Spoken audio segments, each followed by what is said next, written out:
Northern Ireland, a land of natural beauty, historical past, and trouble. But now is the time for them to rise up and become a footballing superpower. This is Rise of a Nation with Northern Ireland.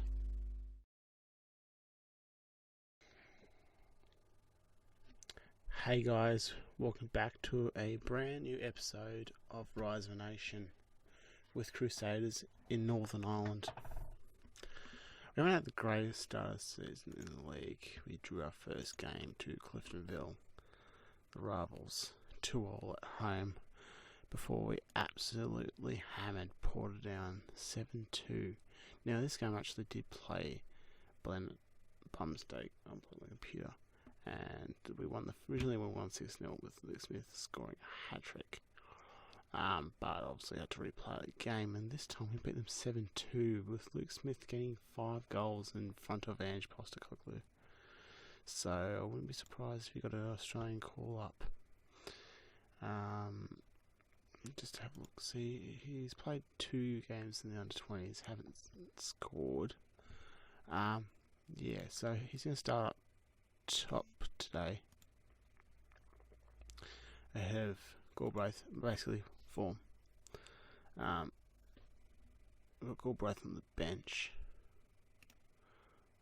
Just do a quick switch. Yeah, so he'll start ahead of Galbraith because that form going into the game. We're going to go with this formation, same formation we played against Portadown.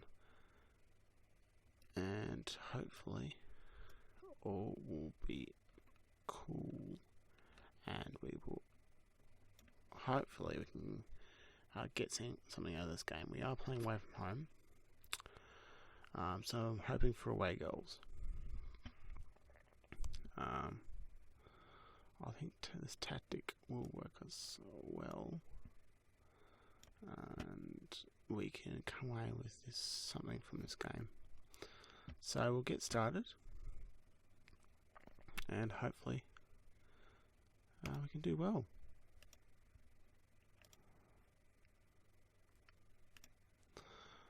Also, Long's injured, which is why we've got a little bit of a change at the back there with more coming in. Still got a Holiday on the bench, don't we? Yeah. So he can come on in that fullback position if required. Now, obviously, we've got to go playing the counter attack, because we are expected to be battered. We're expecting them to dominate at home.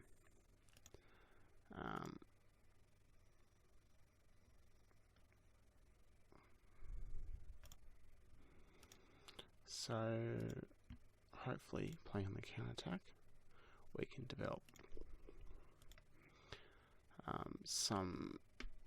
we'll just use our pace to try and get in behind and eke out a few opportunities. I don't think we're going to have the tactical ability to beat them with footwork. Obviously, we are going into the Europa League group stage even if we do lose this game. So worst case scenario will be in Europa League. Okay. Well, this is a good start. If we're going to avoid conceding too many goals, that will give us a chance in the second leg.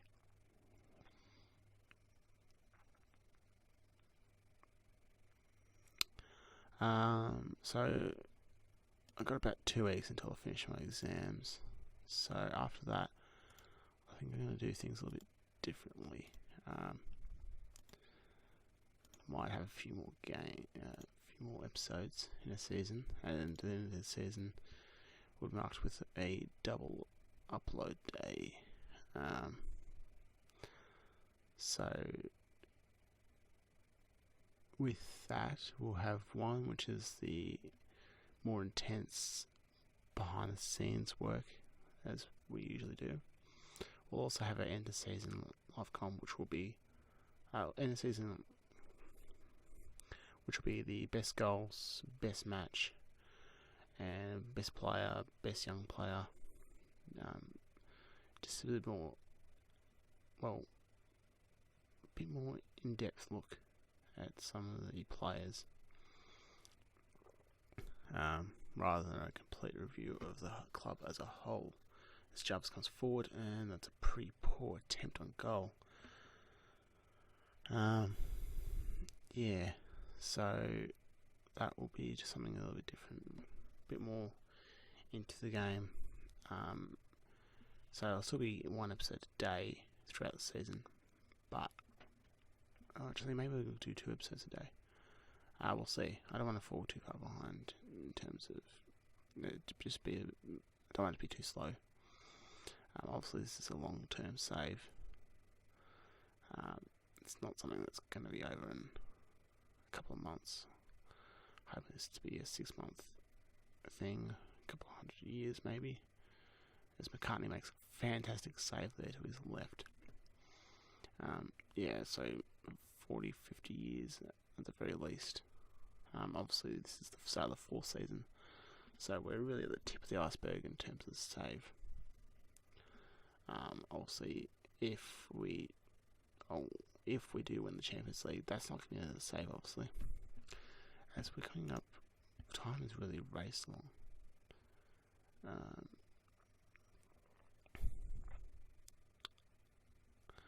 To be honest, I don't even remember half time. Change things up. Yeah, David Harris will come on. Gorthrope's going to come on for Luke Smith, and well, hopefully we can just sneak a goal in here. It's been a very tight game, and I think we've done very, very well, all things considered. And this could be it, unless there's going to be a last gasp of chance for us. Davis, key. Oh, he probably should have scored that, but 0-0, and well, just going to say how proud we are. Fantastic result away from home. I actually think we should have won that game. Just looking at the opportunities we had going forward. Yeah. So we'll come back for the next leg, which is going to be in just over a week's time. We'll play that Dungan. Now I don't know how to spell it. Dungannon league game, and then we'll be back for the second league. Hey guys, back here for the second leg of the Champions League knockout round, I guess. We're playing at Windsor Park, who is the Linfield's home ground. Yeah, we've got about 8,000-9,000 tickets sold at the moment at the 18,000 capacity stadium. In terms of we have absolutely battered Dungannon, but unfortunately only managed to scrape a 1-0 victory with just over 1,000 people turning up for that game. Dungannon are from Dungannon, so this isn't a rivalry, I don't think. So that's a pretty good attendance figure. Let's have a look. We've got, it's almost 600 last season. I wonder if it's interesting. Just wondering if we've had a major jump due to our rep rising, due to our Champions League run last season. So we're going to go with this lineup, I think. Actually, I want O'Neill to start there ahead of Joel Taylor. And I'll start with Ronan Bryant. Sorry, Ronan. apologise for mispronouncing her name. We do it fairly often, really. Ronan, and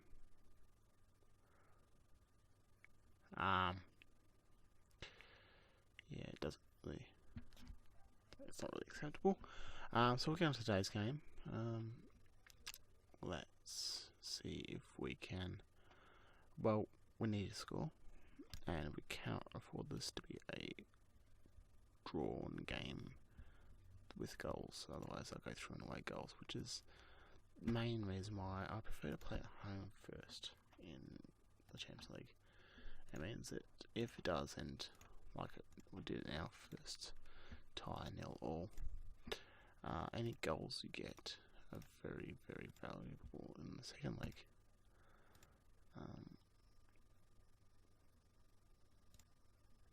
And well,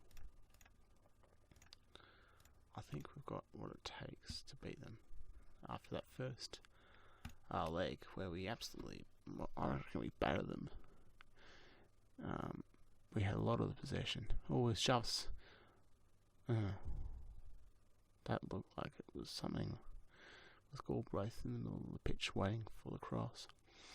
Yeah, I thought we played it very, very well. Had a lot more of the possession than them, and we had the better chances. We just couldn't make the most of it. As Dixon looks for Stephen O'Neill. Neil to McKee. Galbraith back to Stephen O'Neill. Jarvis. O'Neill. Kieran this time. Jarvis. Stephen. McKee. Dixon. Yes. Yes. Gavin Dixon puts that one away. And, well, Crusaders go 1-0 up. Fantastic start here by the boys. See Jarvis. Stephen O'Neill just not exactly control with the passes, but still getting to the player and passing the ball quickly, not giving them a chance. Galbraith. Okay, in here. Oh, good tackle.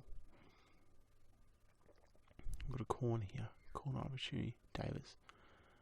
Oh no. Boer. Oh, he's just skinned his player. Number 2 there. Ronan Bright. And puts the shot wide.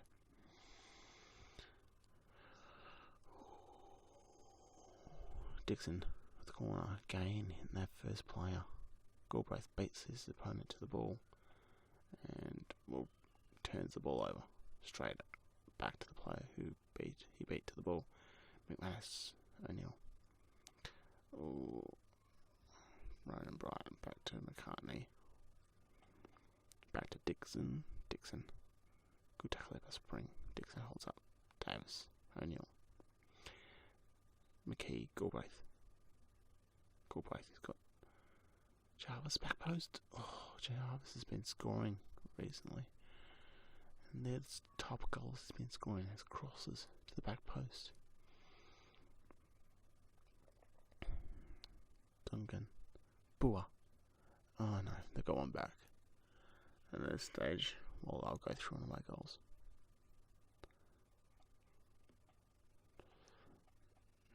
Just disappointing here, the defending just not quite tight enough. And, well, I put that down to the experience of Ronan Bright. Not quite as good as Tommy Speak, and that is the main difference. Missing a player down back in Tommy Speak is absolutely crucial to where we're heading, our ambitions for the season. He is a key player for us, as every good player is, really. Not to take anything away from Ronan Bright, but he's not quite to the level that we require in Europe as well. We really should have gone 2-1 down there, but we're back in it, luckily. And Galbraith wasn't quite good enough to create something out of that possession. Free kick here, Dixon, short ball to Moore. What's with us in hitting that first player? And, well, Oh, unlucky. Got that deflection, but not quite enough on it to force it wide, and they go 2-1 up here, and we need 2 goals. It wasn't. Yeah, didn't really try to get in the way of that. It was just a big mess. Yeah, just tell them, fire them up, because, well, we need to start scoring goals. Lots of goals, because we need 2 of them in this second 45.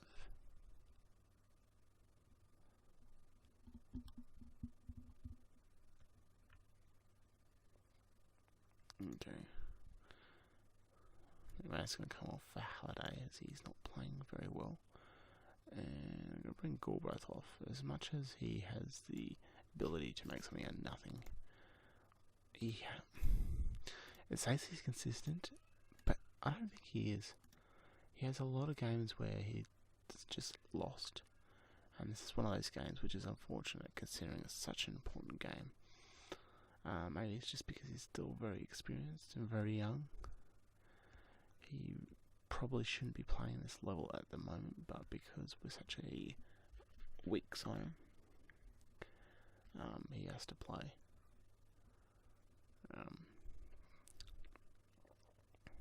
Oh no. And Luke Smith's injured.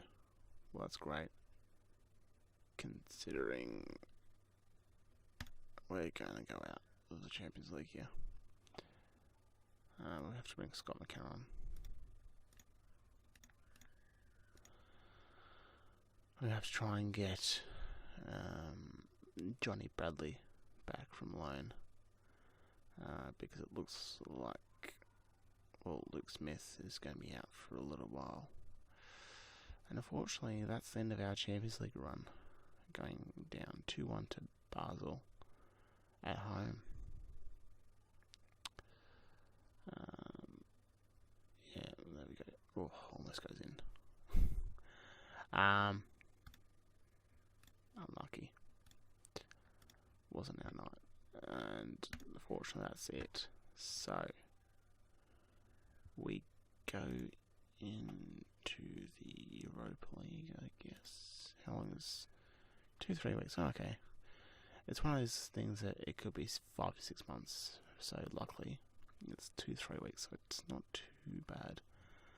And, well, that just adds to our already rapidly growing injury list, with Phil Long also out. Both these two aren't too far away. But in terms of injuries last season, we're pretty lucky. Yeah.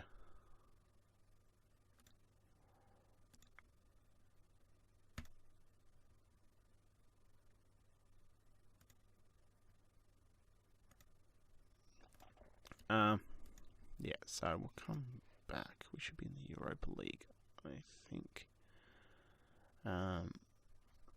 But if we were not, then I'll come back for this League Cup game, which has been rescheduled due to the fact that we've got a whole heap of players out on international duty. And, well, I hope you've enjoyed this episode.